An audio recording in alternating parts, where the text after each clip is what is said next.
You're listening to the Good Old Boys Fantasy Football Podcast. Now here's your hosts, Kevin, Derek, and Alex. Alrighty, welcome in, ladies and gentlemen, to another episode of the Good Old Boys Fantasy Football Podcast. And no, your screen is not betraying you. It is me. I'm solo dolo tonight. Alex has got the old JOB thing going on. Kevin has got got some fun things going on, and so he's out doing those things. So I am here, and we're ready to rock and roll, and we're gonna be talking through all the different the weekend matchups here to get you ready to rock and roll. Get some picks in there. We're gonna talk through all the fantasy football goodness for you as well. Help you guys get ready for those cash and trophies, and doing everything we need to do to help y'all win those and get ready to go. Setting up here for a week 5.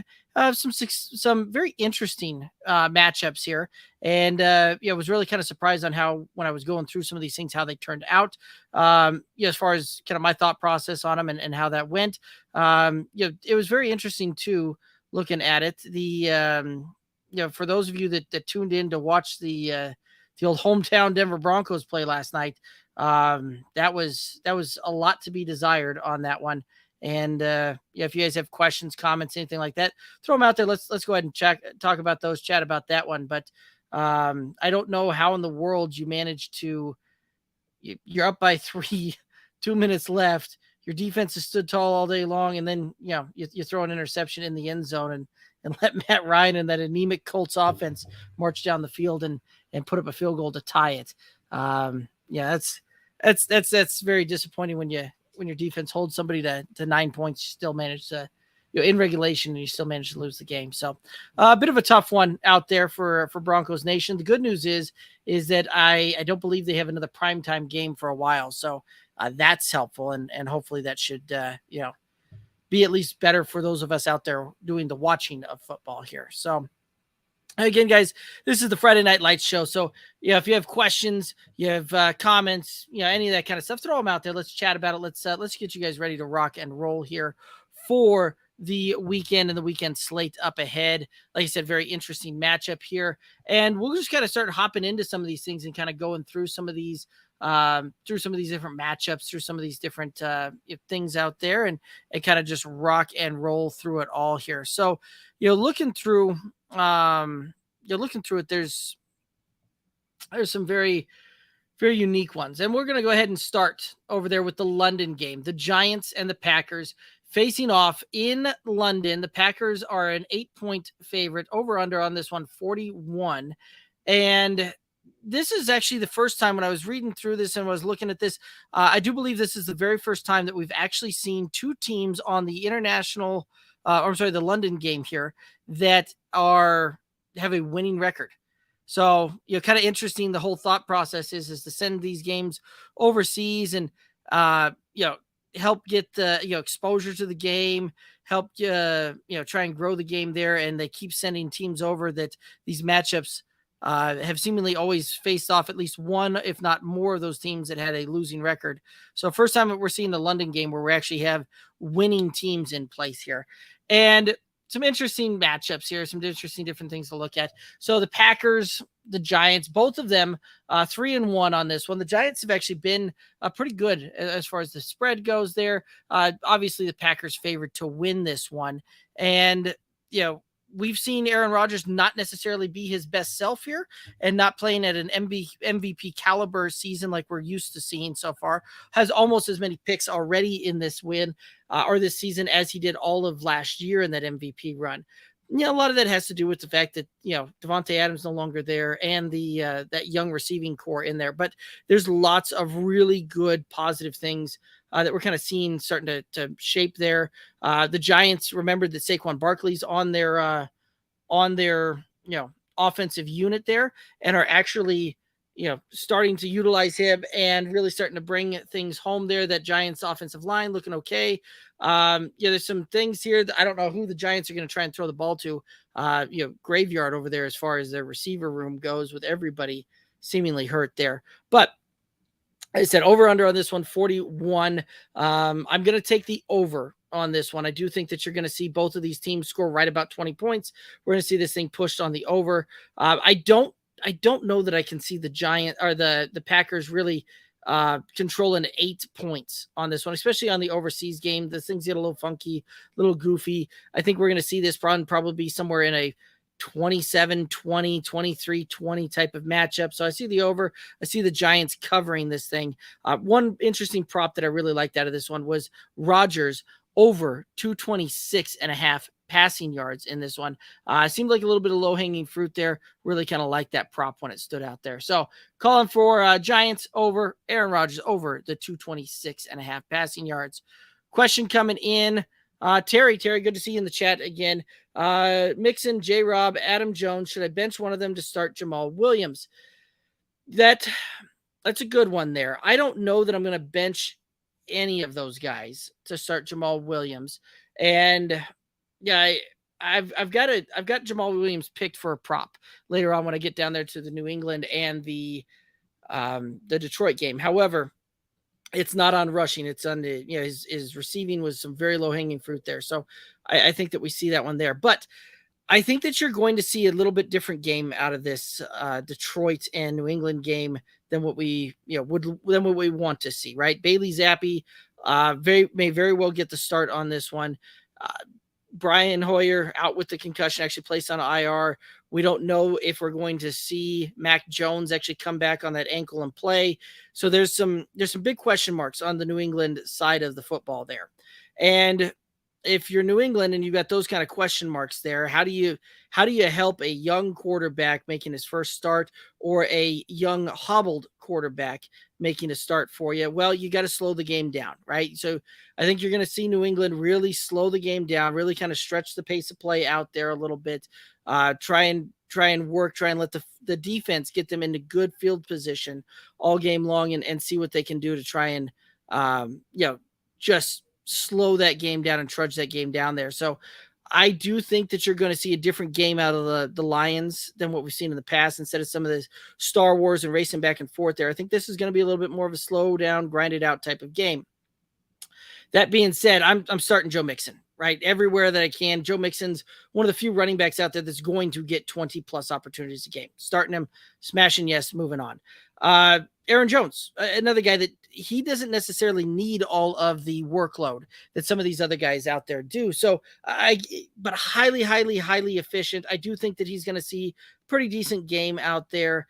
And I would be starting Aaron Jones on that one as well. And James Robinson plus matchup there as well. I think we're going to see actually a pretty good game there out of Houston and Jacksonville, but I would probably be starting James Robinson, Aaron Jones on that one. I think that Jamal Williams, we see a little bit more of a coming back to earth for him a little bit. He's been off to a tear, been doing some fantastic things here, but I do think that this is one of those that we're going to see him slow down here just a little bit. Now, to be kind of fair about that thing there as well, right? Like you've got for weekly rankings as far as kind of the expert consensus out there goes, right? So not just my rankings. I'm still working through mine and I'll get those published on our website probably tomorrow so that you guys will have them ready to go Saturday night and into Sunday morning when we go live. They will for sure be published before we go live Sunday morning. But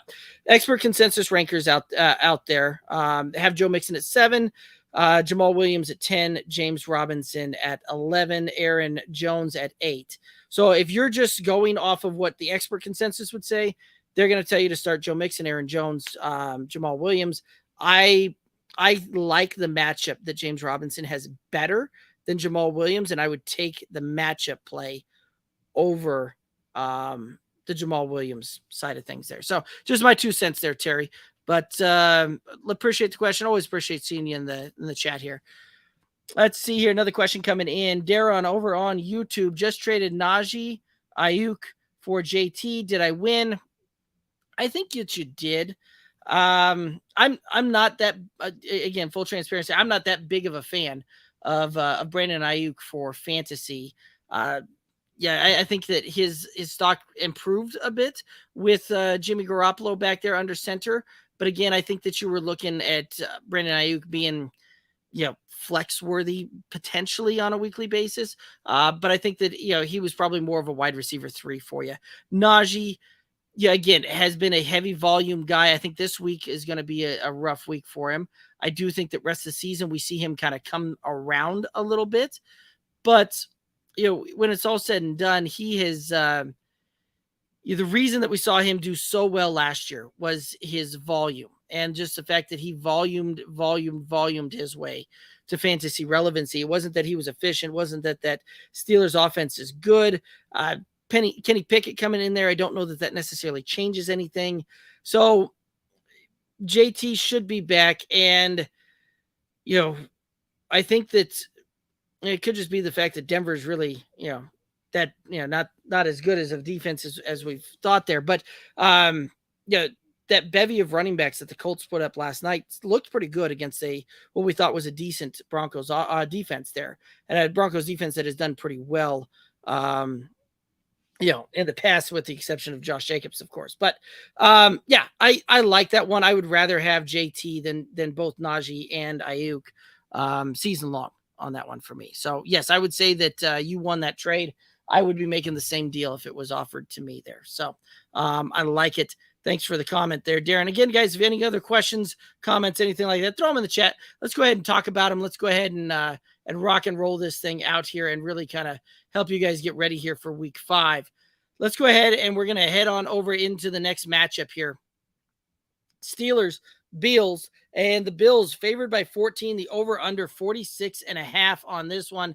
And man, you talk about some wonky lines here, right? This was one of the ones that I was saying we had some very interesting lines here, because realistically anymore, when you see teams square off and face off against each other, things like that, more often than not, the line is about 3.5. Like, very rarely anymore do we see a line really push past about 6 to 7 on this one.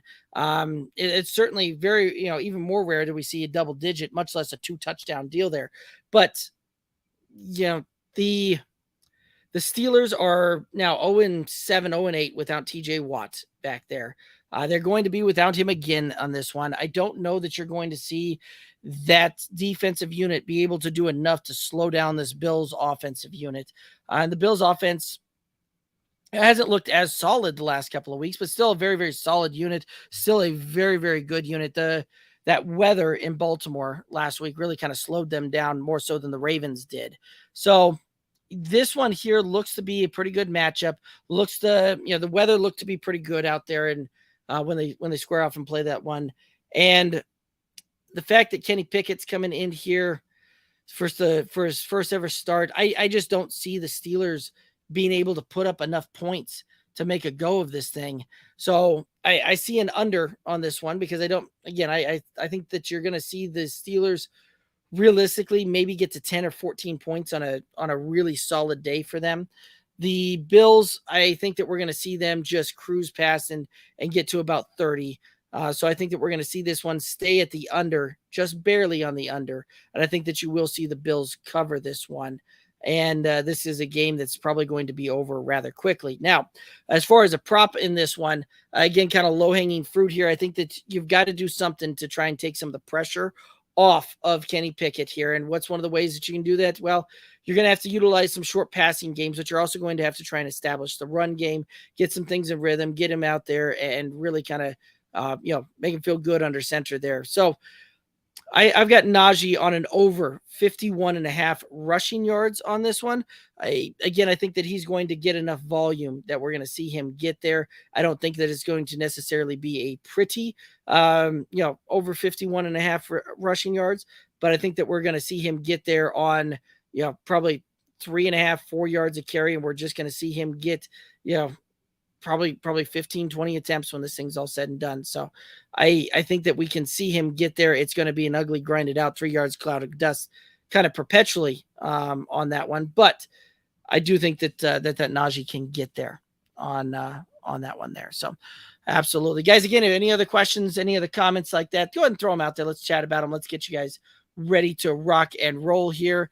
And we'll go ahead and just start hopping into the next matchup here. We've got the Chargers and the Browns here. The Chargers favored by 2.5, over under 47.5 on this one.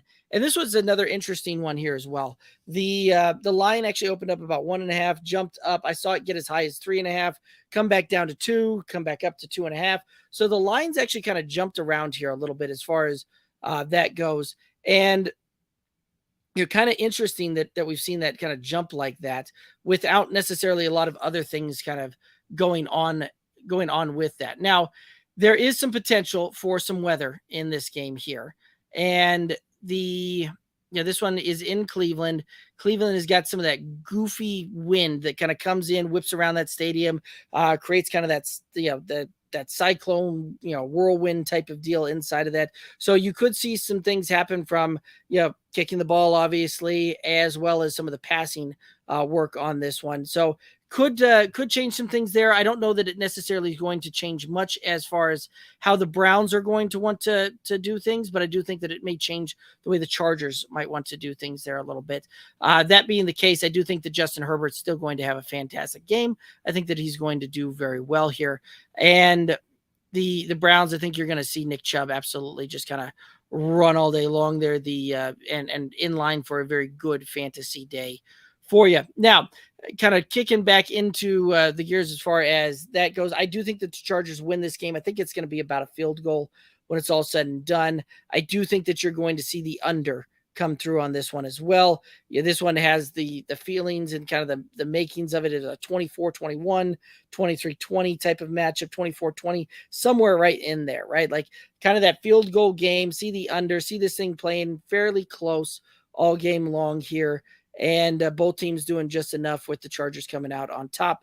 But one of the props that was very interesting out there is Jacoby Brissett, who's had some decent games out there for the Browns and really, looks all right as far as what they've got as a backup quarterback there, and has been doing some decent things there. However, I think that we're going to see him miss his prop when it comes to his passing yards. He's got the over-under of 211.5 passing yards on this one.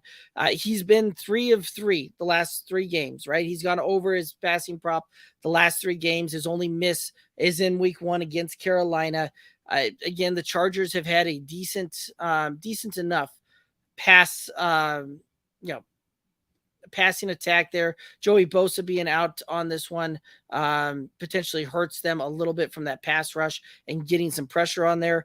But I think that you're going to see Brissett probably end up closer to about 201, even down to like 197 is kind of where I've got that projected out there. So I think he's much closer to the 200 mark than he is to the 210 mark. So I'm going to take the under on that one and feel pretty confident on that one. Feel pretty good about that one there. So let's go ahead and head on over and into the monkey knife fight.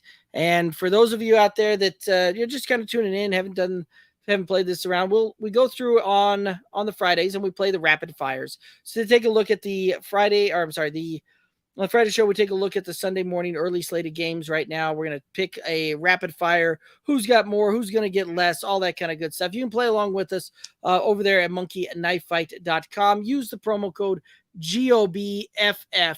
Again, that's monkeyknifefight.com, promo code GOBFF. When you're signing up, you can get up to, or you can get a $100, you can get a 100% price deposit match up to $100. I don't think I could have struggled through that anymore, but it happens. So anyway, again, promo code GOBFF, monkeyknifefight.com. You'll get a deposit match of 100% up to $100. There we go. 6 times the charm, I guess. Alrighty. So looking at it, we've got the fantasy points, and this is all the fantasy points. Who's going to score more, Josh Allen or Justin Herbert? Justin Herbert getting a 5.5 point bonus on this one. And then the second matchup there is Stephon Diggs, who gets a 0.5 point bonus, versus Tom Brady for total fantasy points. And I think that you can go kind of either route here. I think both of them have some very good ones. They did some good job as far as kind of the line goes on some of this one. Josh Allen, I think that Buffalo is just going to put Pittsburgh away fairly early on this one, and you're going to see a lot of Josh Allen kind of standing around in the fourth quarter going, well, this one's over. Whereas I think that Chargers and Browns game is going to come a little bit more down to it. And so I'm going to take Justin Herbert, especially when I get the extra point bonus on this one. Now, flipping that one around, you got Brady, you got Stephon Diggs. Similar thought process there, right? Brady has a fire matchup against Atlanta, but that one could also be over rather quickly there as well. So I'm going to take Brady and Herbert on this one here. I don't trust the fact that we're going to see enough football being played out there in that Buffalo-Pittsburgh game for me to feel really confident about both of those guys outscoring on a stack there. So I'm going to take it at the fact that I think that game will be over much earlier than the other two, and we'll see more football played throughout the entire matchup there. So again, guys, any questions out there for week 5? If you've got some roster construct help that we need, you got some trades that you're looking at, any of that kind of stuff, throw them out there, start sits, all that good stuff. Let's go ahead and talk about it. Let's go ahead and hit it up, and let's get you guys rocking and rolling here. But we'll go ahead and hop over into the next matchup here. The Bears, the Vikings. Vikings favored by 7.5. The over-under on this one is 44 points. And again, kind of an interdivisional matchup here, and pretty good. Yeah, this one here, I would like to say it's going to be a pretty good game. I don't know that, it'll be pretty good from a close scoring affair when it's all said and done, I think. Just from the standpoint, it's going to be a low scoring affair, and I don't think that you're going to see enough points to be scored either way for either team to fully pull ahead one way or another. I do think that the Bears managed to find a way to keep it within a touchdown. I think they still lose by a touchdown, but I do think that you're also going to see the under on this thing hit. So not going to surprise me to see a 24-17 type of game on this one. And so at that point, that leads us to the Bears. It leads us to the under. Justin Fields. This was one of those that we talked about on last Friday's show. Which one we liked more, the Bears point total or Justin Fields completion. Pass attempt out there, and which one would be higher. And we finally saw a game in which Justin Fields had more pass attempts than the Chicago Bears put up points here in week 4. And my prop on this one has all to do with Justin Fields.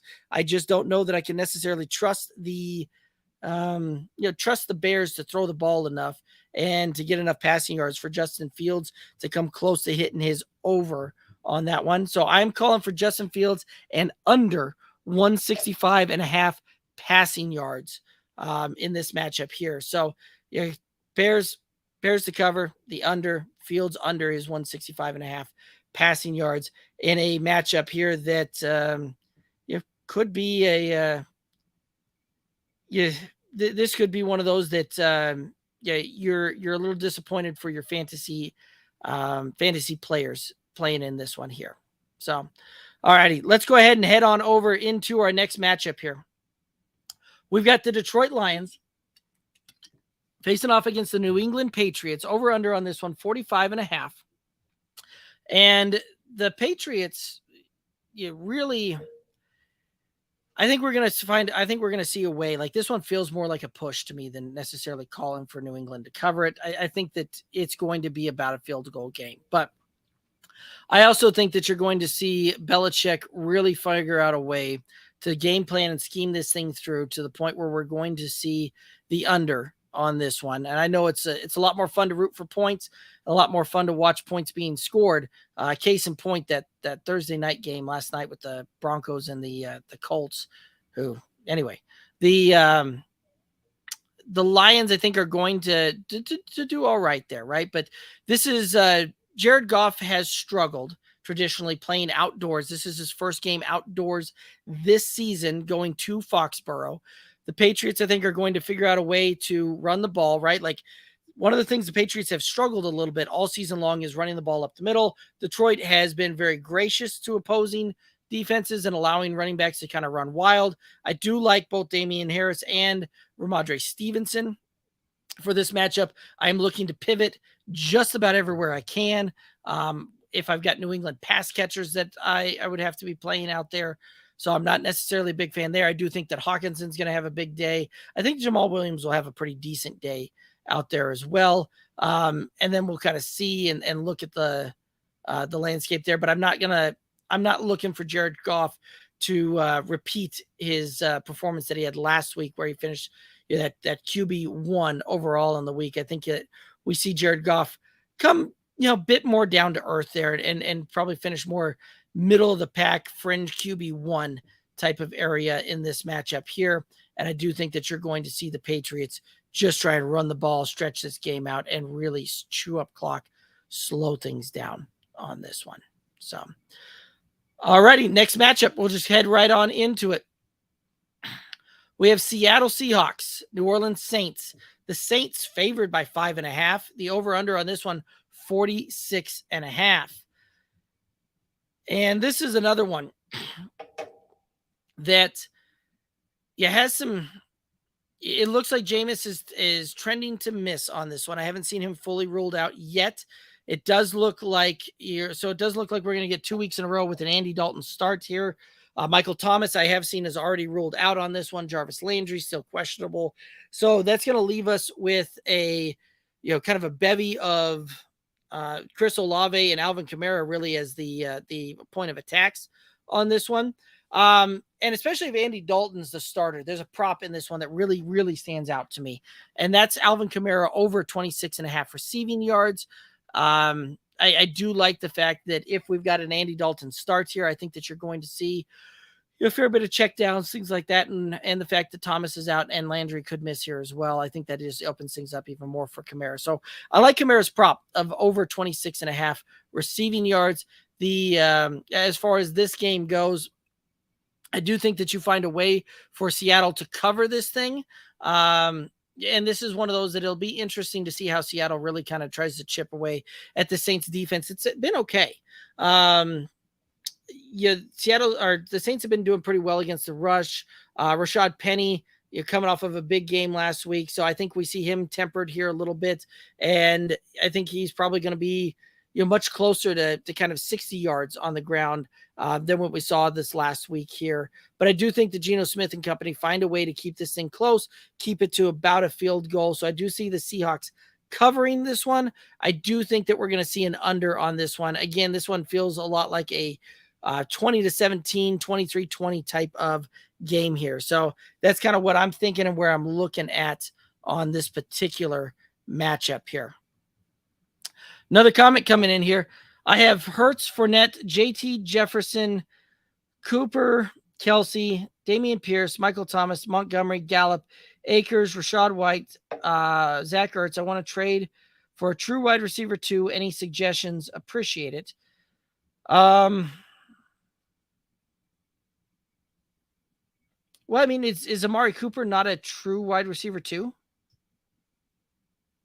And I say that not being, not necessarily being ho-hum about it, but I mean, that's really what we've seen year in, year out from a guy named Amari Cooper, where he perpetually kind of finishes right inside that wide receiver 15 to 24 range, just year in, year out. Like that's who he is as a wide receiver too. Darren saying, I don't trust him. I don't blame you. I don't blame you on that one. So one of the things that I wouldn't necessarily be looking to move Amari Cooper on that one. And here's the reason why. In week, right there after we're going to see Deshaun Watson at some point in this season.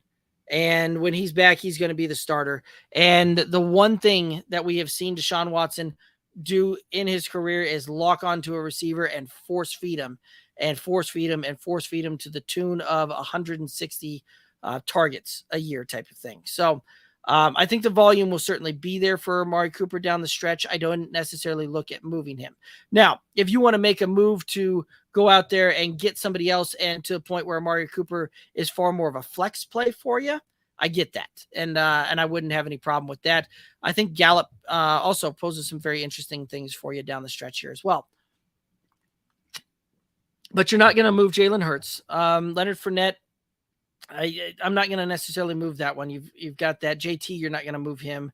Jefferson, you're not going to move him. So Kelsey, not moving him either. So that really leaves us with Dameon Pierce, David Montgomery, Michael Thomas, Cam Akers, and Ertz. You could potentially try and stream the position if you want to, but Ertz has been kind of a little set it and forget it for you the last season and a half here. So, so at that point, if I'm gonna go after a wide receiver 2, there are a few guys that you could potentially go after here, and let's just kind of take a look at it. Is half point or is it full PPR, Darren? If you'll hit me up and let me know that one. So yeah, there's potential that you could try and flip Michael Thomas and Cam Akers for Chris Olave. I doubt it, but that would be a move that I would be looking to try and go with, is see if I could try and get a Chris Olave out there. Wide receiver 2s, you're going to be looking at Tyler Lockett. Wouldn't be a bad guy to go out and try and look at and see if you could acquire there. Geno certainly has been feeding him, and that Seattle offense is rolling better than I think any of us truly expected there. But if you're looking at who's in wide receiver 2 territory right now, right? CeeDee Lamb, it's going to take a mountain to go out and get him.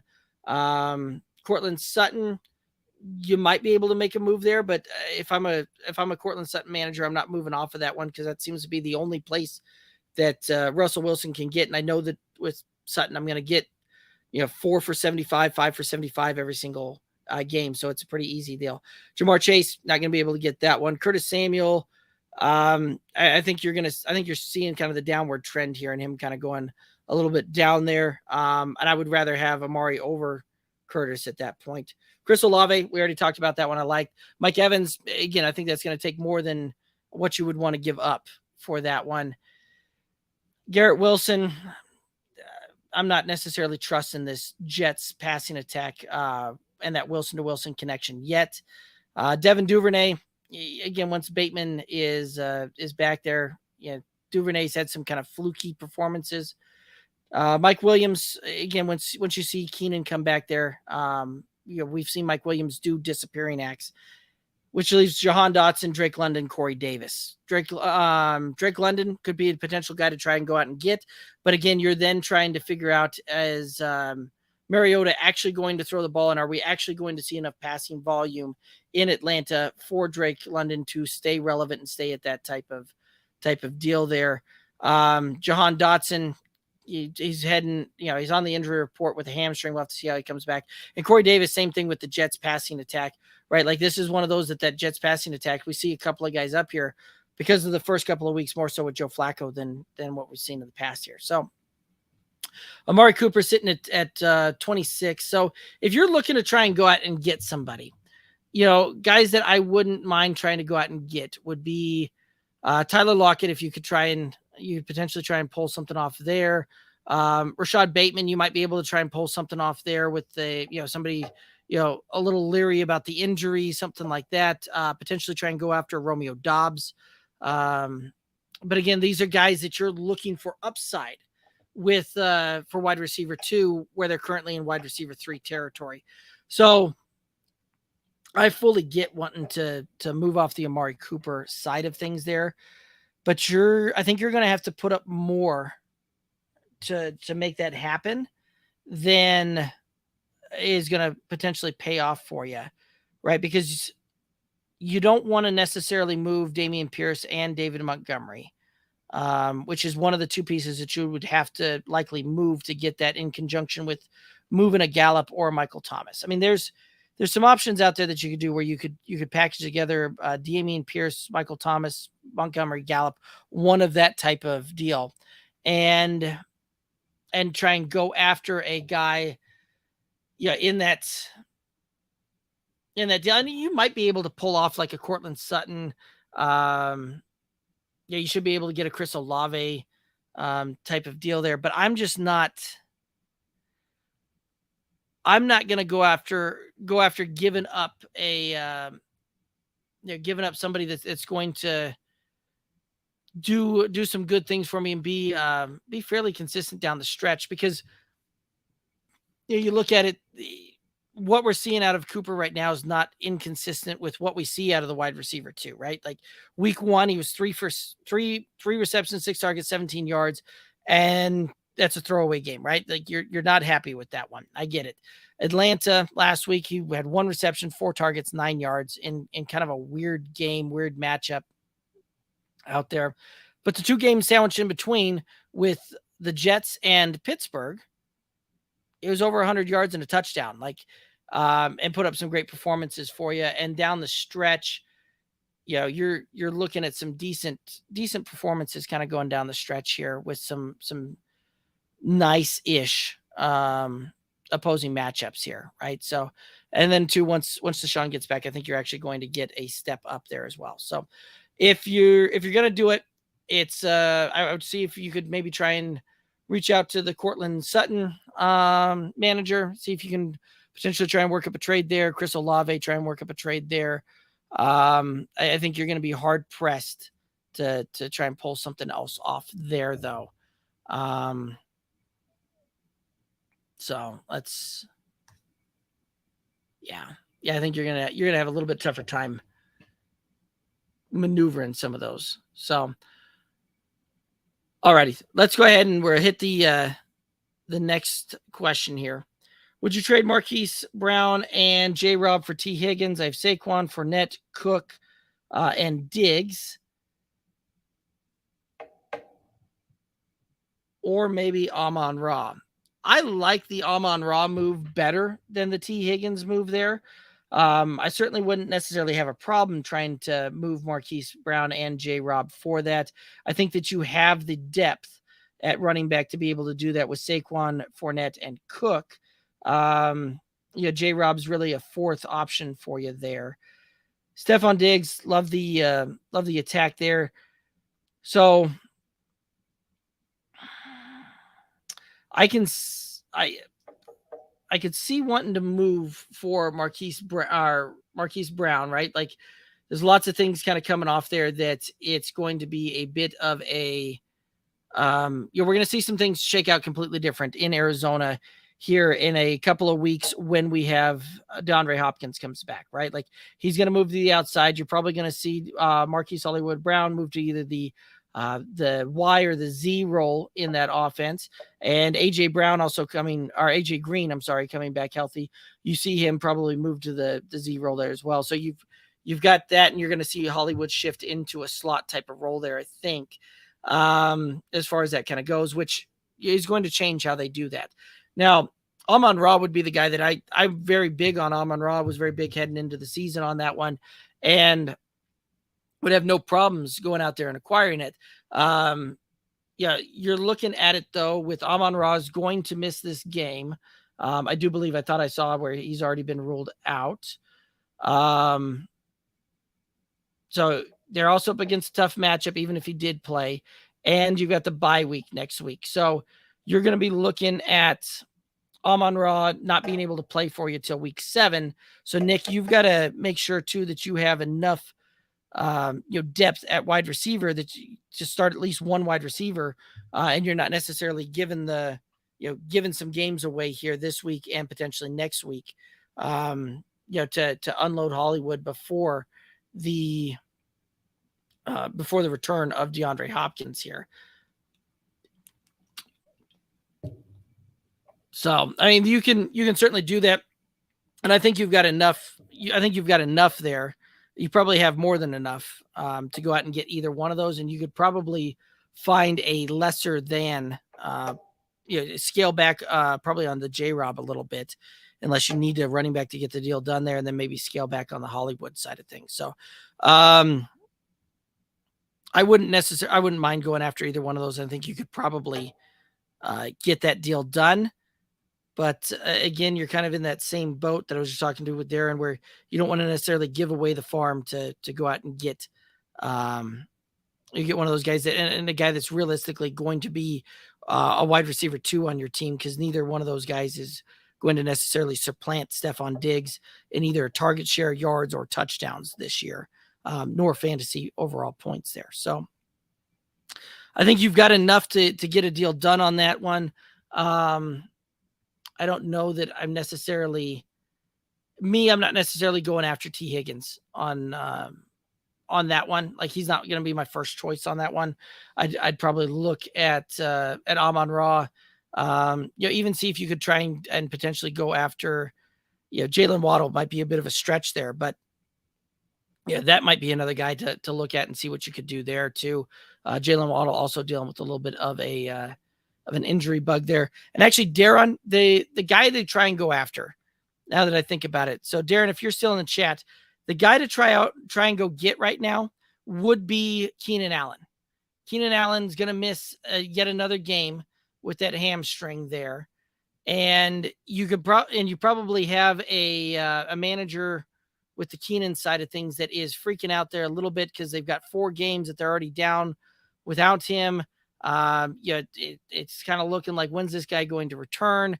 That's probably a guy that, and if you're looking for the consistency, which is what it sounded like, Keenan Allen's the guy to go get on that one. So, and then you could stash him and you can play, and then you can ultimately kind of play the matchups and who's playing a little bit hotter there as well. So that might be the way to do it, is try and, float a Michael Thomas and to see what it would take to get a deal done with the Keenan Allen manager there.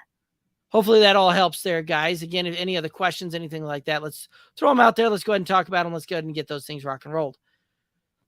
Alrighty, guys. So, word from Trophy Smack here. Here at the Good Old Boys Fantasy Football Podcast, we're all about cash and trophies. And now you can get a completely customized trophy for your league at TrophySmack.com.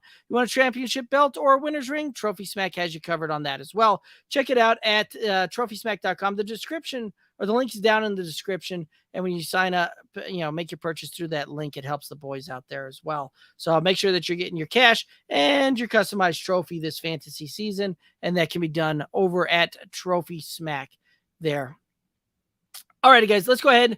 We're going to head over into our next matchup here. Get into this one. Dolphins, Jets. Dolphins favored by 3.5. And the over-under 46 on this one. And again, right, this was one of those that kind of kicked off the show saying there's some very interesting lines out there, some very interesting things out there. The Dolphins are 3-1 coming off that loss. They're already come out and said that Tua will not play. So we're going to see Teddy Bridgewater yet again play get the start there. And Tyreek looks like he's going to be good to go from reports I was reading earlier. The Miami team a little bit banged up, so you want to keep a look on some of those things heading into this weekend of the matchup. But I do think that you're going to see the Dolphins find a way to cover this thing. I do think that we're going to see another low-scoring affair here. The Jets, they kind of did enough to pull out a win there. And I think that you're going to see this one end somewhere in the 24-20 type of game. Wouldn't surprise me to see a 21-18 type of matchup even. So, I mean, the line is set incredibly close as far as how that one goes there. But I still think that Miami's got enough firepower to get over that and cover on this one.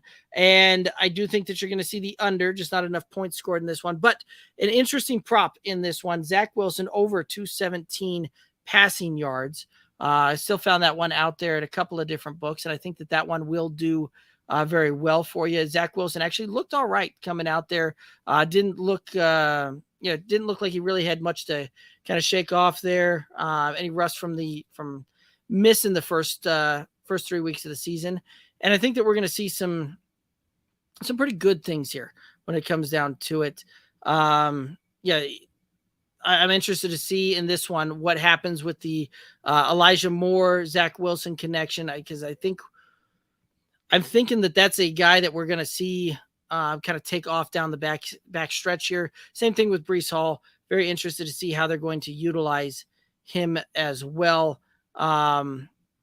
So yeah, I think we're gonna see a Zach Wilson and a over on his 217 passing yards here. So, but a low scoring affair and overall. So one of those that's there's a lot of places that if I've got players in this game, I would be potentially be trying to pivot. Obviously, I'm not pivoting off the big guys, the Tyreeks, the Jalen's, some of those guys there, unless of course injury, but some of the other guys out there, if I've got some other ways to go, I'm potentially looking to do that one. So, all right, let's go ahead and head to our next matchup here. Falcons, Bucks favored by 9.5, over under on this one, 46.5. So, another interesting game here, right? Like this is one of those that you're starting to see storylines take shape in the media, but surrounding Tom Brady and what does this look like, and all sorts of speculation, things like that going on in this one. Now, divisional matchup. These two typically, these divisional rivals typically play each other fairly close, and these two kind of seem to get up for this game here a little bit. So I think that you're going to see a lower scoring affair again in this one. So I'm going to call for the under yet again, but I do think Tampa Bay finds a way to win this one. Atlanta without Cordell Patterson, without Damian Williams, you're going to see the rookie Tyler Algier get the start on this one. Kyle Pitts has been ruled out. So this is one of those that we're going to rely, for the Falcons to keep this thing close. We're going to either need an implosion from the Buccaneers, or we're going to need to see Mariota, Drake London, and Tyler Algier kind of just play out of their minds. I don't see it happening against a pretty good Tampa defense. So I think Tampa Bay's got enough firepower to cruise past that 10-point cover. And I think that we're going to see an under on this one. Again, a game that I think could be over long before the 60 minutes of regulation is fully up there. But that also being said there, where I think that the Buccaneers kind of find a way to cruise a little bit in this game. That does not mean good things for Tom Brady on his prop there. I do see him under 286.5 passing yards.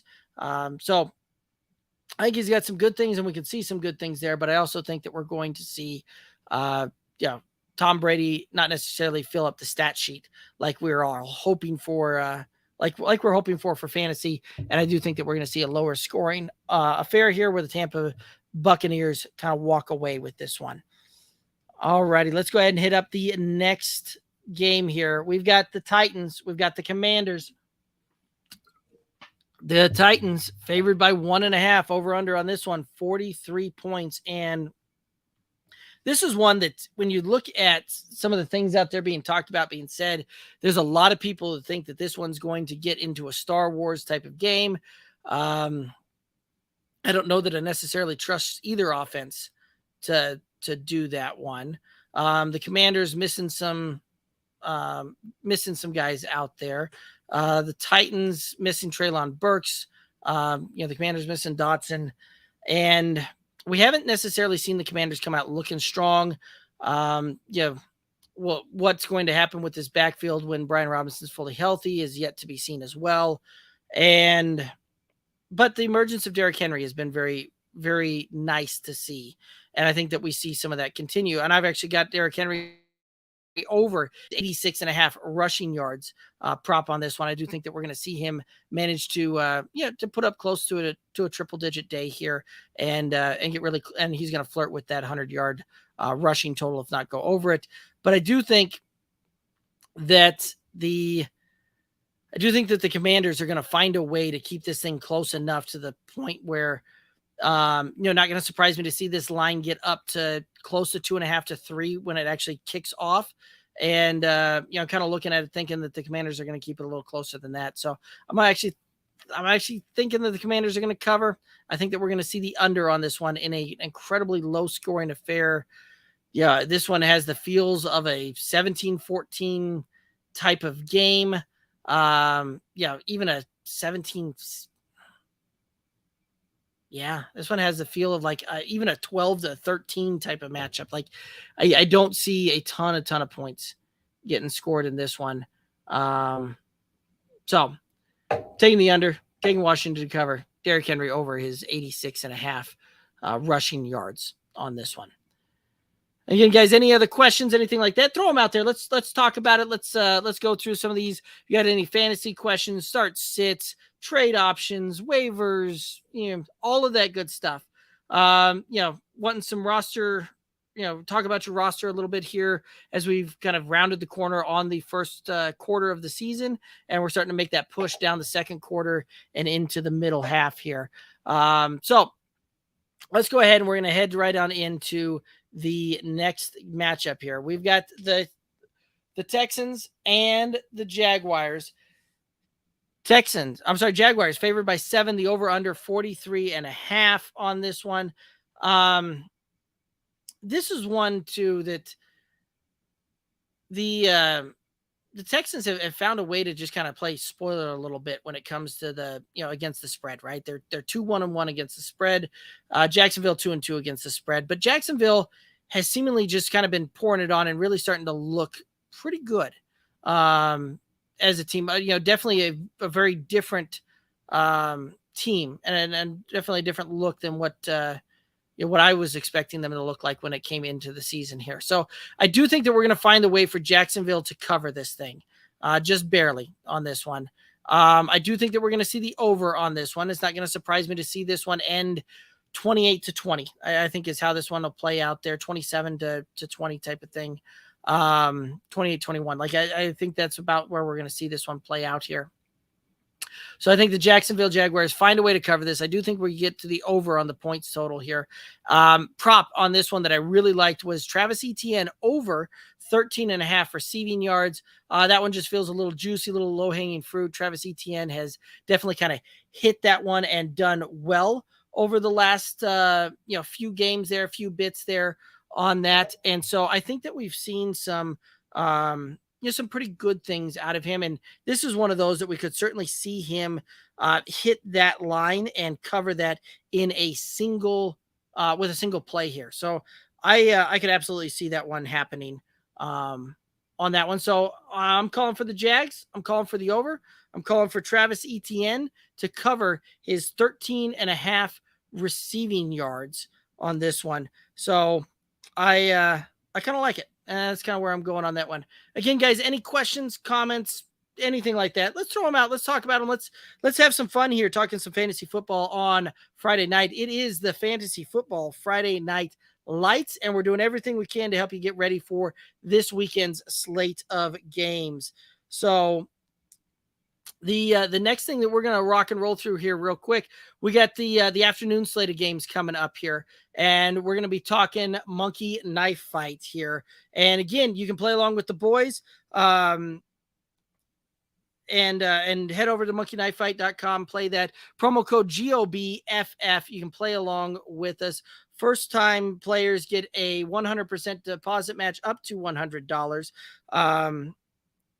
And you can do that again using the promo code GOBFF over there on Monkey Knife Fight. So rapid fire yet again, and we're looking at passing yards and rushing yards. And so for that one out there, we've got passing yards. Matthew Stafford and Jalen Hurts is kind of the guys going against each other here. And with that, I got Matt Stafford, Jalen Hurts. Both of these guys, I think, will do pretty well this week. However, I do think that Jalen Hurts is going to have the better game between the two of those guys. This Rams offense has been anemic. It has been a harder deal there. So I think that we're going to see some decent things when it's all said and done here on the passing work on this one. But I'm going to take Jalen Hurts over Matthew Stafford on the passing deal, especially when he's got a 5.5 point bonus on that one. And Kevin, I just heard the ding and the pop, and glad to see and hear you here with us. We're just getting into the Monkey Knife Fight on the afternoon slate of games here. We've got Matthew Stafford and Jalen Hurts in a passing yards total. Jalen Hurts getting a 5.5 point bump. Which guy you like? I'm taking Hurts. He's throwing the ball to Kupp, right? He's throwing the ball to Higbee pretty consistently, honestly, but there is no emerging number 2 wide receiver threat. And this Dallas defense is getting after it lately. Arizona's pass defense is pretty lackluster here to start the season. So I think Jalen Hurts is going to have a field day. I would agree with you. That's kind of my thoughts there as well. Next one, we've got rushing yards. Miles Sanders, Jeff Wilson Jr. Jeff Wilson Jr. getting a 5.5 point bump. Which one you like here? I think this one's a little closer, right? Sanders is coming off a monster game.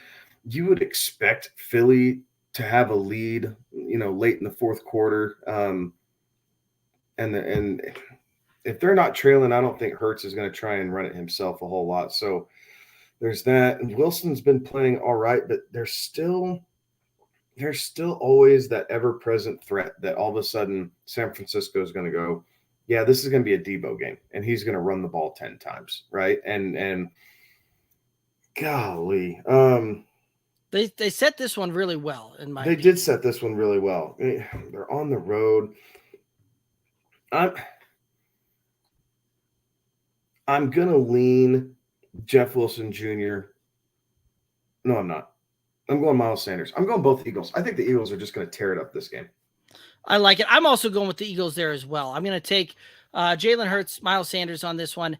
And this is one of those that it really is that point bonus that I think is going to get this thing really close to the point where I feel like that's what's going to get me is the hook on the bonus points for Jeff Wilson. But I think Miles Sanders probably is going to be there right around 5-6 more rushing yards than Jeff Wilson. So I'm okay with that one, and I'm going to take both Eagles there as well. So Kevin, for we're happy to see you here and ready to rock and roll. We're just getting ready to head on over into the afternoon slate of games. Just got done covering all the mornings here, but how's the night going for you? Night's going good. Sorry guys, had a softball doubleheader that I just couldn't get away from, but it was all right. We batted for a total of 5 innings between 2 games and scored 49 runs. Next time, you might have to start swinging one-handed just to make it fair. Nope. We tried to get in and out. They knew I had stuff to do. I had to be here. I couldn't let my partner in crime down. So no, it was good. That week's been good, other than that crappy Broncos game last night. But I'm just glad I was here to be part of the fun. Yeah, we were talking last night when they were getting ready to go. By the way, I am very upset that I did not put that bet down on that 0 touchdown prop. Yeah. So everybody out there listening, when Kevin and I were talking last night, I was going through the books before the game kicked off, and I almost put a prop down on a 0 touchdown scored in that one, which had big odds on it. And last second, I was like, yeah, they got to score a touchdown, and still kicking myself for that one. Anyway, moving along, we're gonna head right on over into the first afternoon games here, and we just got talking a little bit about Jeff Wilson Jr. in this last one. So we have the 49ers playing the Panthers. 49ers favored by 6.5 in this one. The over/under is 39. What are your thoughts on this game?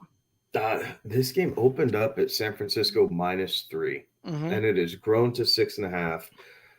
The total is only 39, so I think it's the lowest scoring game on the slate here this weekend. And I guess they're giving a little bit of credit to the fact that the Niners are crossing the country to go play in Carolina. This defense travels. I think San Francisco covers this. I think they win by a touchdown. I think they find a way to do this. I like the under because I don't see how Carolina scores any points in this game. I mean, obviously, they might get 10, but I think San Francisco is going to hang at least 20 to 23 up. So we stay under and San Fran to cover. I like it. I'm going to be on the other spectrum on that one. I've got the over on this one just from the standpoint that, yeah, I do think that it's just, not every game ends 12-9. But I do think that you're going to see both teams manage to find a way to get into the end zone at least a couple of times on this one. And I think that you're going to see this one probably end. I'm thinking it's probably going to end about 21-18, 20. That's kind of where I'm seeing this, almost a straight up push on the point total there, but I'm going to nudge it on the over. And I do think that Carolina finds a way to keep it within a touchdown on that one. So it's just tough to win games by more than a touchdown in today's NFL. And some interesting lines in some of the other matchups that we talked about there that had some very big lines. But so I'm going to take Carolina to cover. I'm going to take the over. A prop that I really liked in this one was George Kittle over 3.5 receptions. I like your enthusiasm.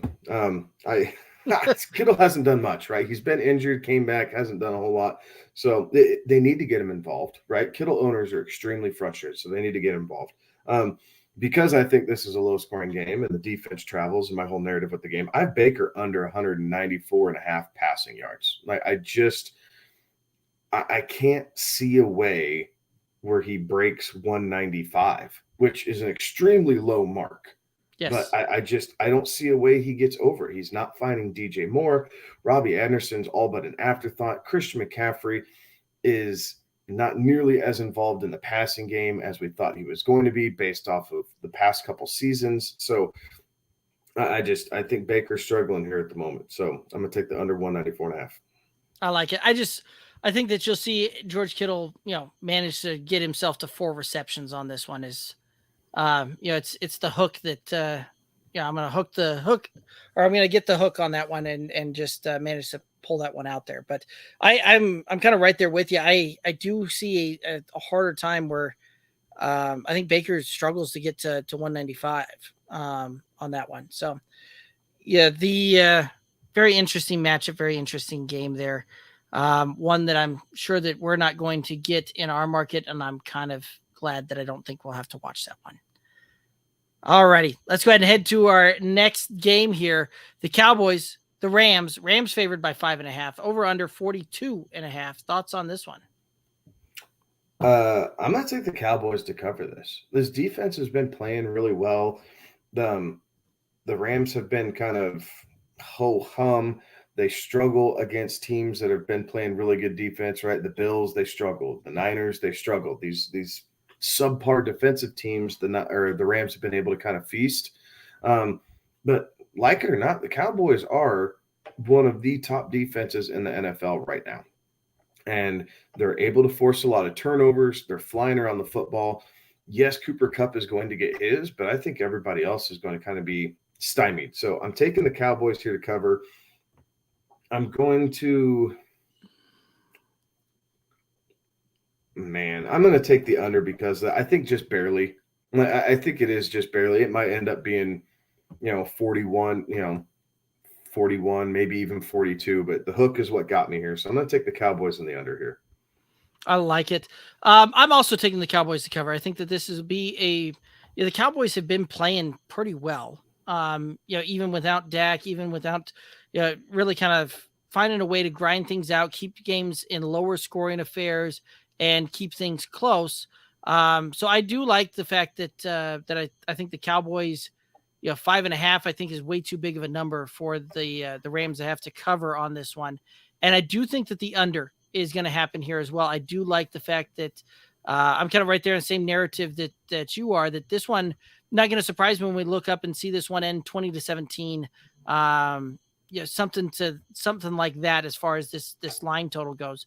One of the over-unders as far as the props that I really liked, you were talking about Cooper Kupp getting his. I think Tyler Higbee is another guy that is going to get his in this game here as well. Really, there's only 2 guys that Stafford seems to be throwing the ball around to, and I'm gonna take Higbee's over 49.5 receiving yards.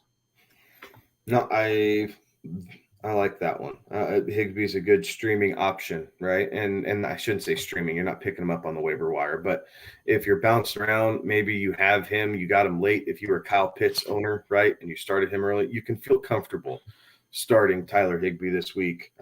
His performance year to date has been well worth it. So the prop I like in this game, Michael Gallup over 37.5, right? And I think it's a nice low total.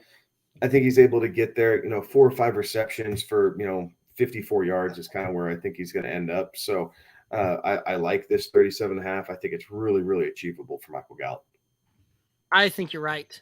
I do like that one. And and Michael Gallup, very interesting play down the stretch here, I think, for fantasy managers there as well. Stacks app chiming in saying, love the calls. Appreciate it. Thanks for tuning in. Always good seeing the Stacks app in the chat there. Let's go ahead and head over to the next matchup here. We got the Eagles. We've got the Cardinals in a battle of the birds. Eagles favored by 5, over under 49. Thoughts on this one? Eagles crush. I think we hit. I'm taking Philly in the under. I don't know that Arizona is going to score that many points here. This Eagles defense has been dynamic. I just got done talking.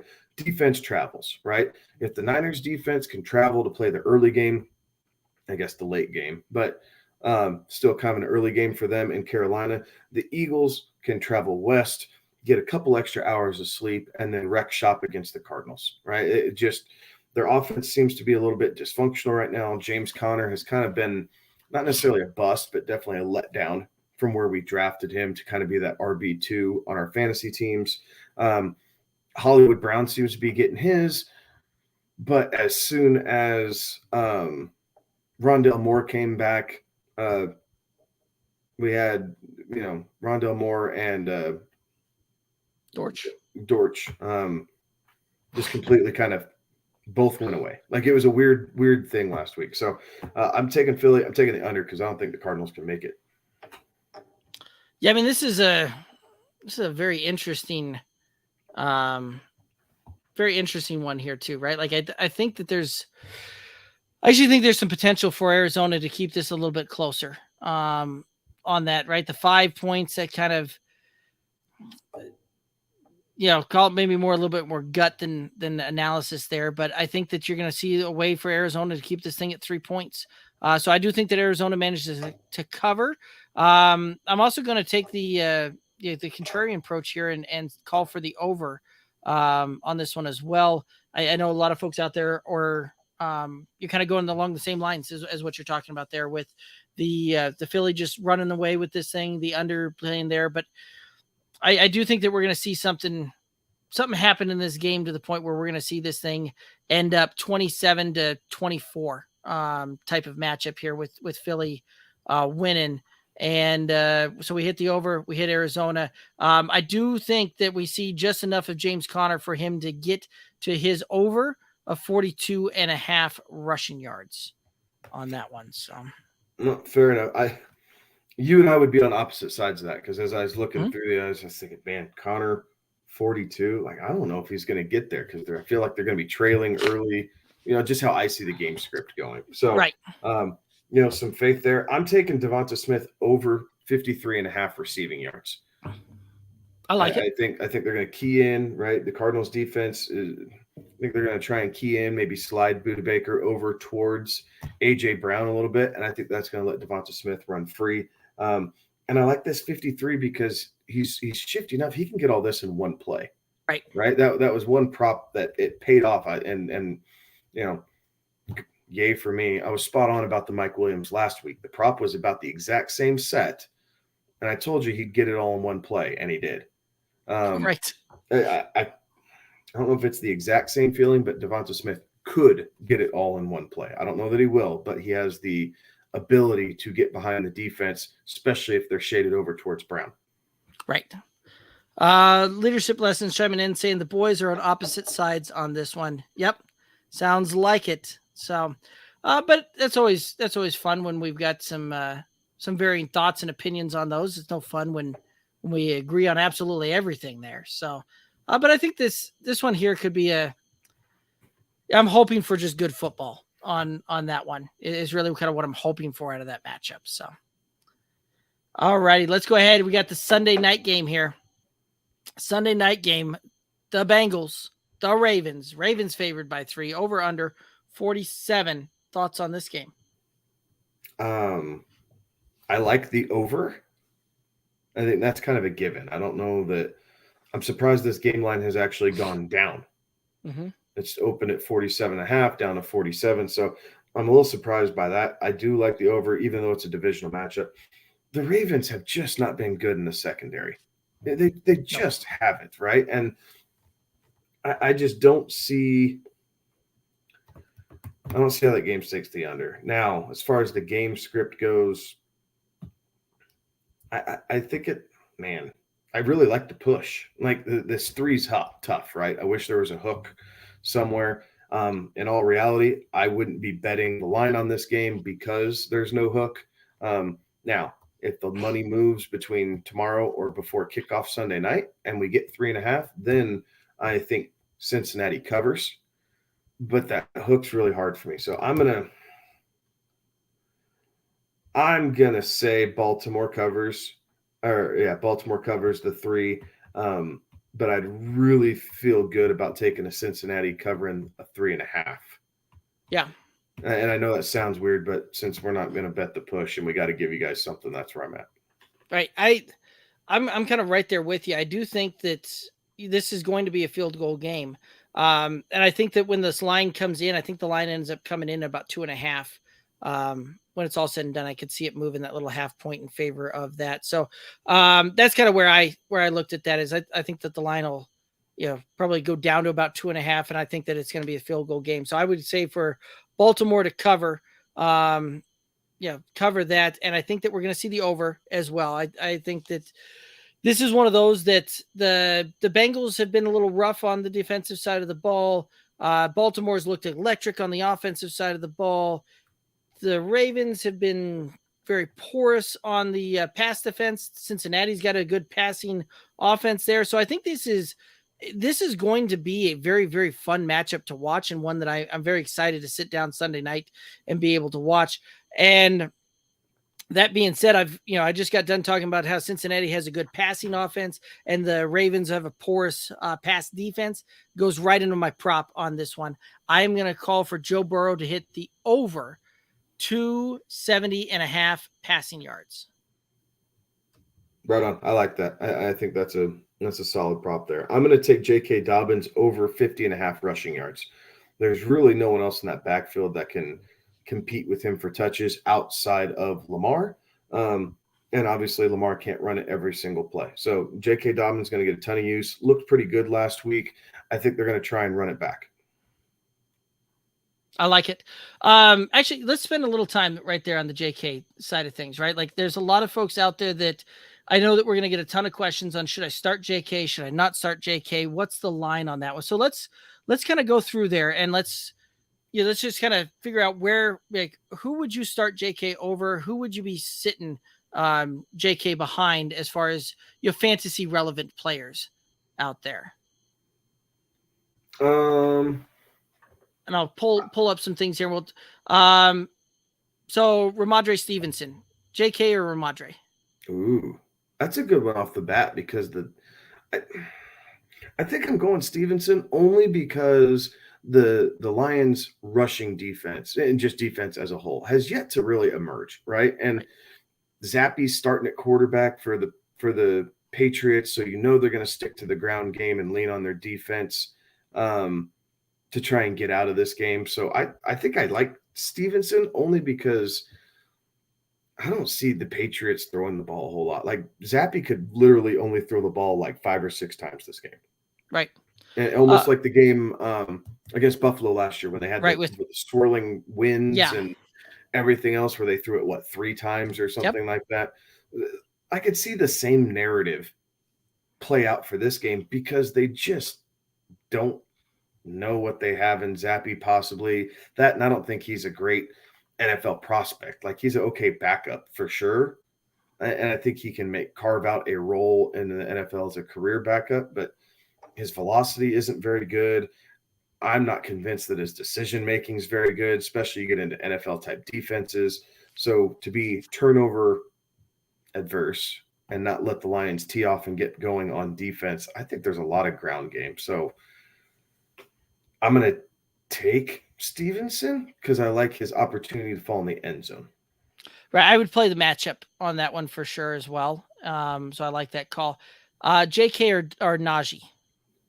JK. Okay. I'm playing JK this week. I don't like the Steelers matchup against the Bills. Okay. JK, James Conner. JK. Again, I don't like the Cardinals matchup against the Eagles. Okay. JK, Jeff Wilson.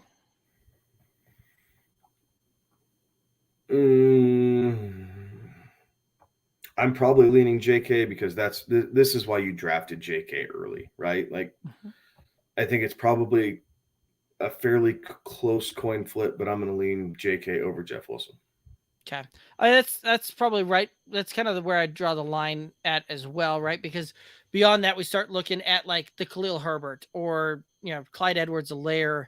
And then I throw out Khalil Herbert based on Montgomery missing, right? Like if Montgomery misses and Herbert's the sole back there, I guess, are you playing JK? You playing Khalil Herbert?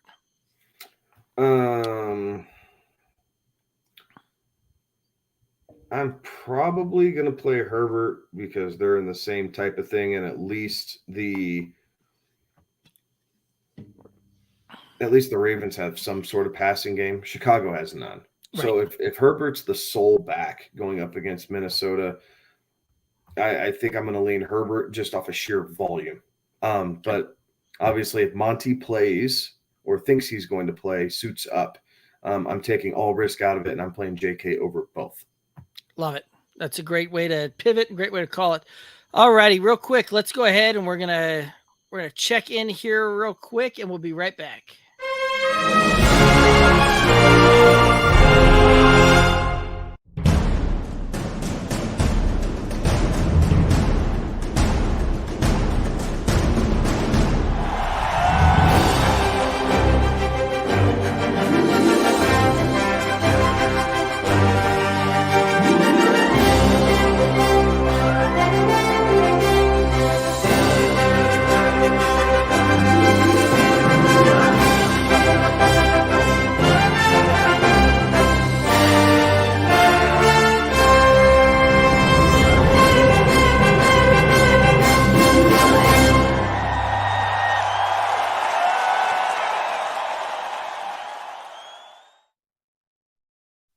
Alrighty, so that video there from the Flex Fantasy.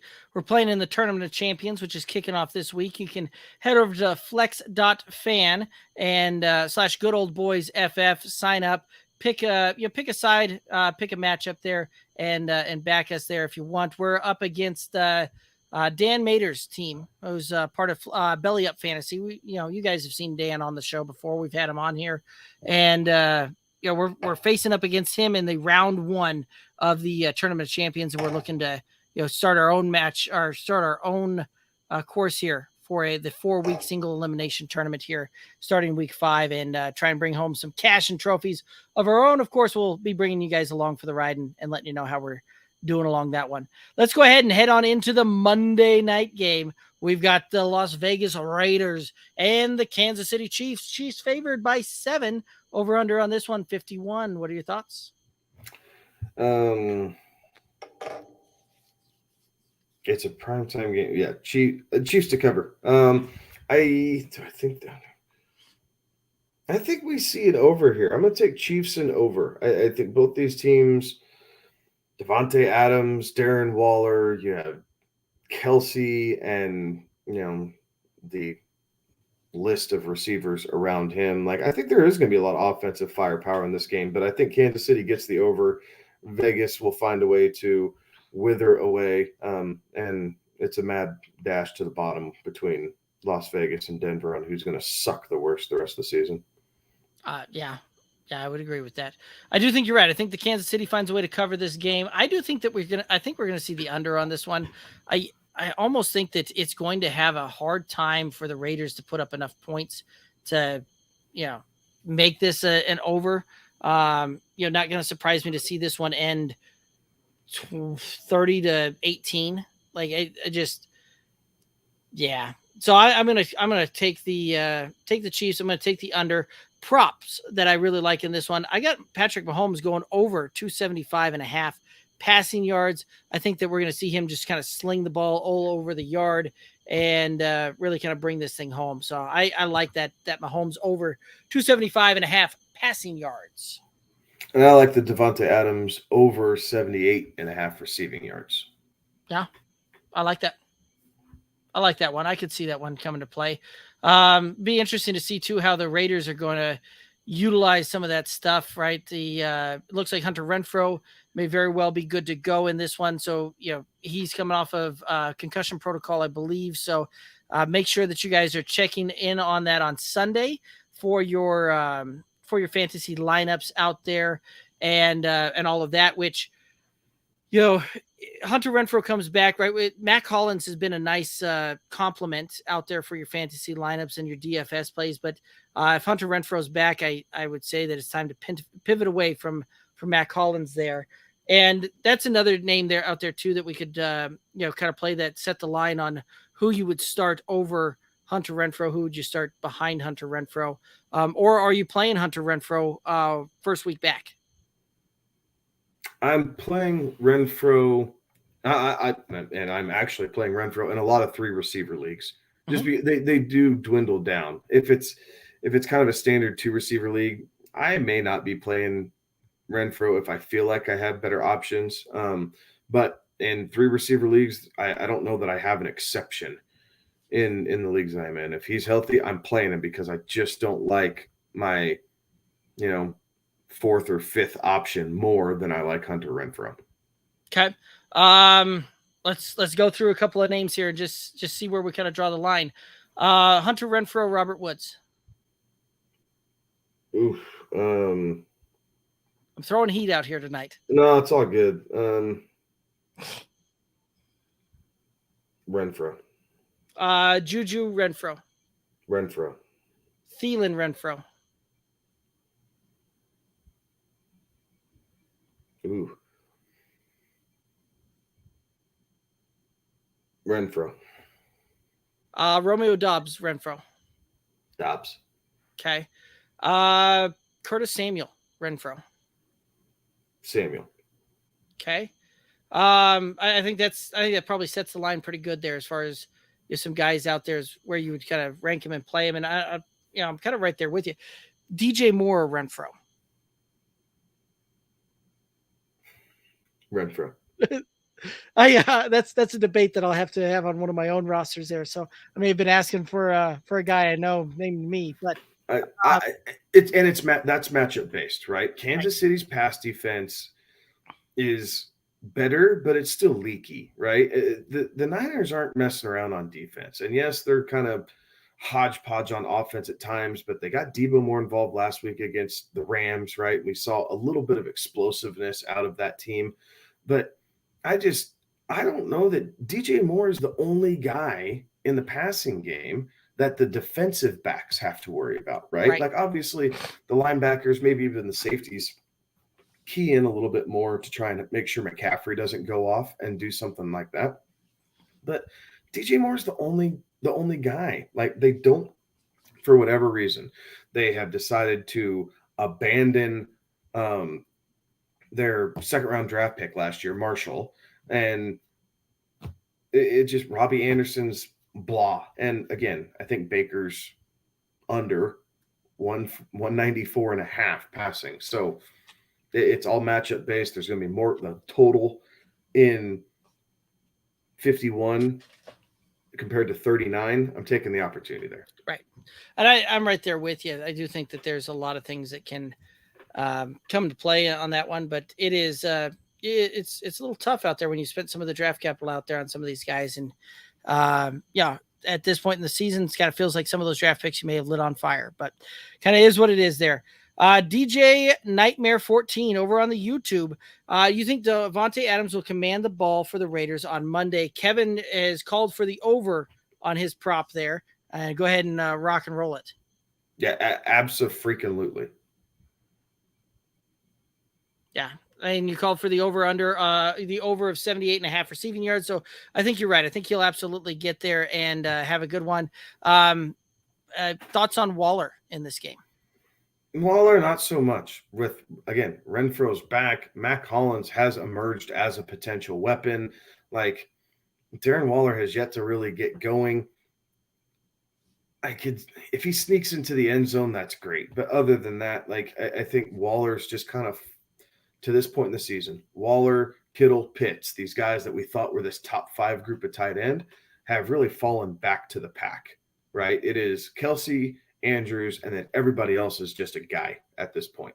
Waller falls into that category. Yeah, I mean it's one of those that when you start going through some of the props on some of these guys out there, it's actually harder to find some of the props out there on Darren Waller just because of there's not a ton of them out there, and part of that is folks aren't necessarily wanting to go out there and do much, really put anything on the line there. Like most of the props I'm finding him are first touchdown, last touchdown, anytime touchdown, and tougher to find receiving props over under yardage props, those types of things for him. Here you go, 37.5. There's your prop on Waller. Vegas, you're welcome. That sucks, doesn't it? You don't like that. Can I take a push on that one? Because that seems about. I guess I'll take over because I think he'll see 38 yards. Like that's the three receptions. 3 receptions and on 38 yards. Like I think that's kind of his line on this game here. Yeah, I mean that's why I don't know why Vegas is so scared of that. Right? Like we just started talking about that. 37.5. Yeah, it's a great prop for Waller. Let's see how that feeds. Right.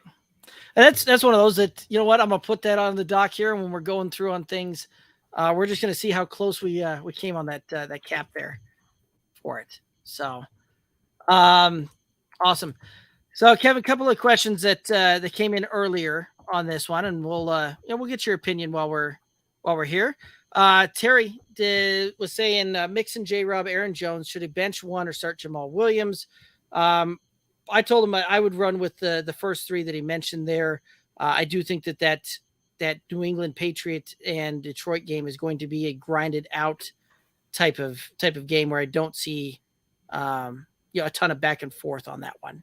Any other thoughts on that one?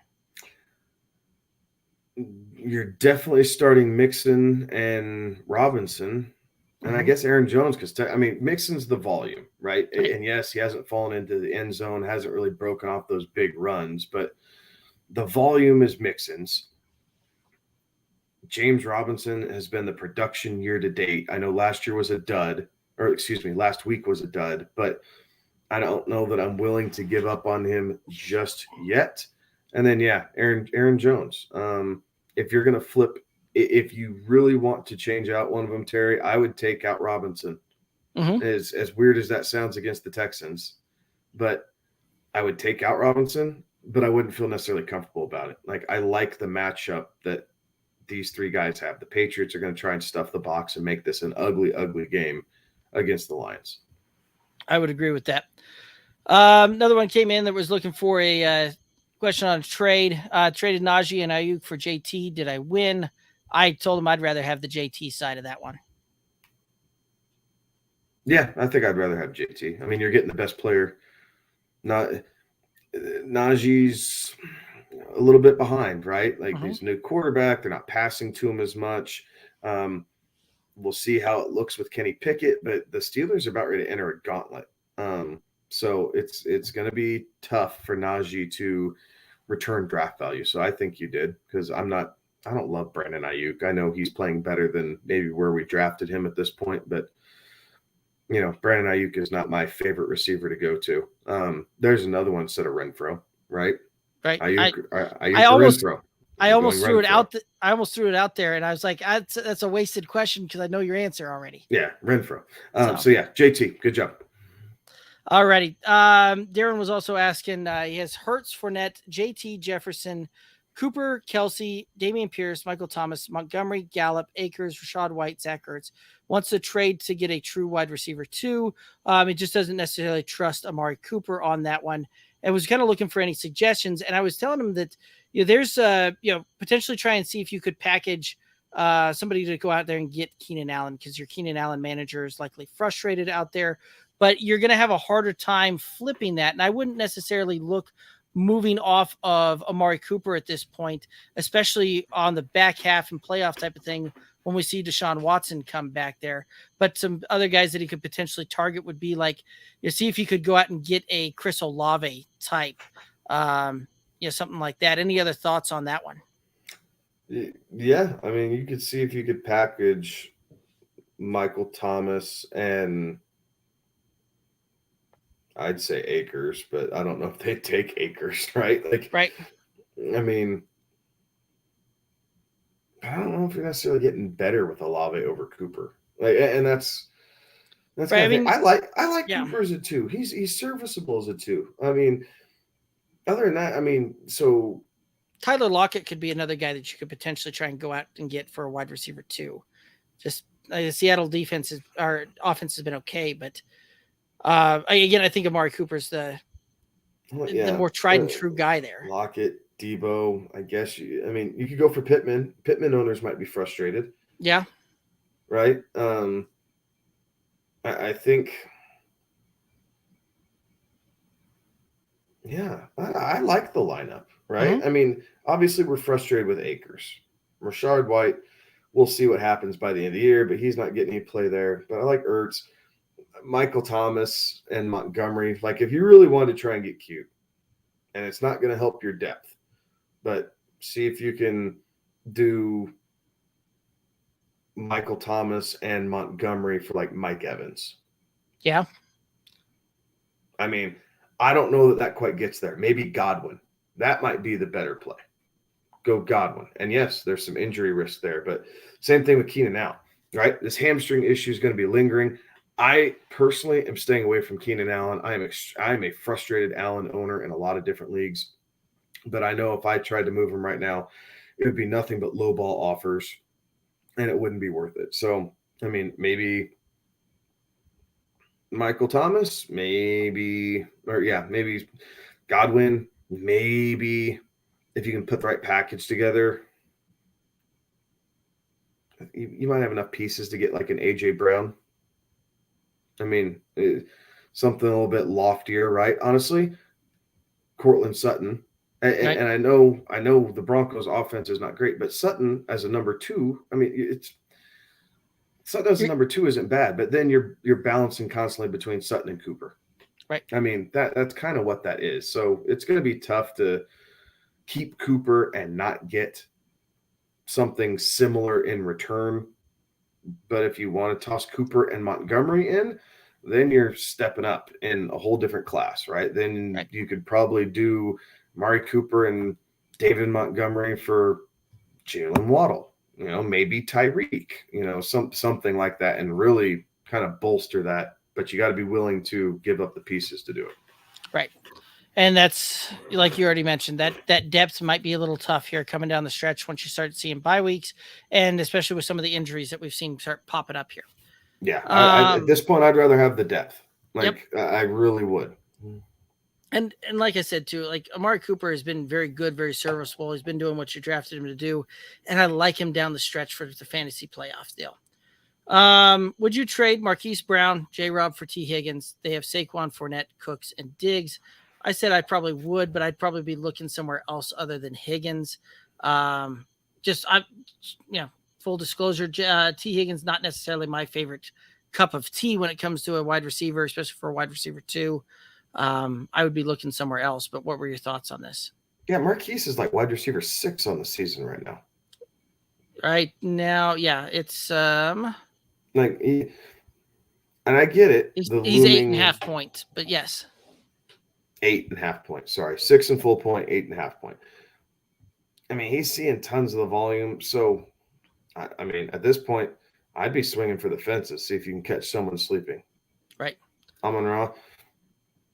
But you just got to get through the ankle injury, right? Like if St. Brown can shake that off, yeah, I like St. Brown over Hollywood. I understand where these metrics are, but with Nuke Hopkins coming back, that is a real factor. That is going to play into some of the frustration there. So yeah, I'm all for trying to package him up, but do better than Higgins.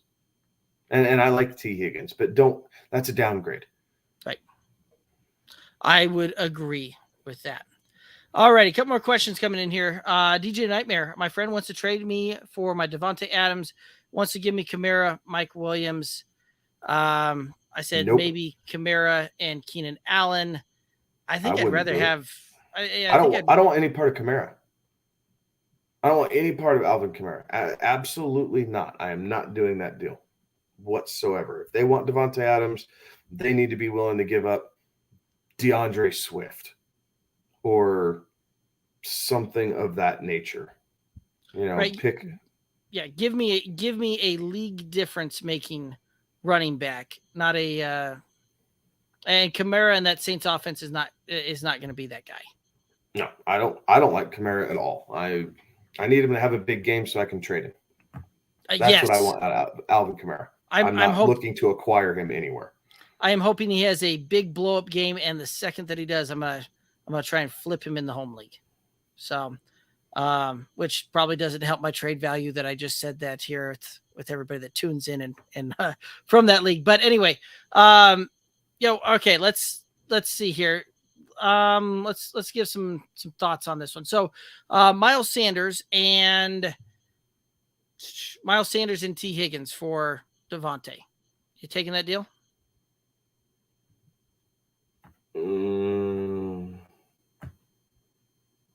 Yeah, because I love running backs who are actually getting the ball. Fair enough. I mean, Philadelphia is officially a high-powered offense. Sanders has had 2 blow-up games in the first 4.